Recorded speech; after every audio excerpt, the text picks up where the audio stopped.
ni a zuciyar ki amal kar da ki bar ni nai garari.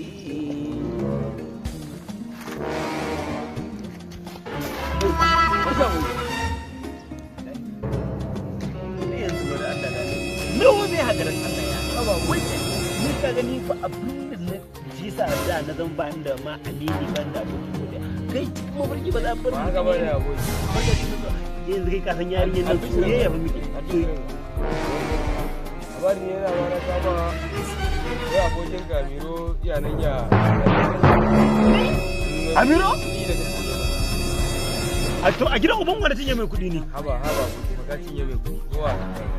to dan na ci kudin daga ni sai shi sai kai sai Allah ba wanda ya san da labarin kuma yanzu yake yi ki tana cikin mutane cinye mai wani kuɗi me nono akai 30 miliyan da hakuri ce mutum da cinye mai 30 miliyan ai kuma haka ne haka ne ya kai gani za mu wani hanzari ba gudu ba waƙan da muka fasar da malam Jafar shi ma haka za mu tafi a Jafaru haka shi ma za a ɗan wata kiyar in ba haka ba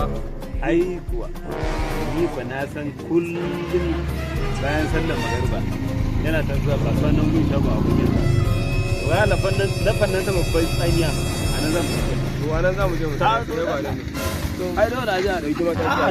dole ne ni talata mutum ni kuma ta fito don kaci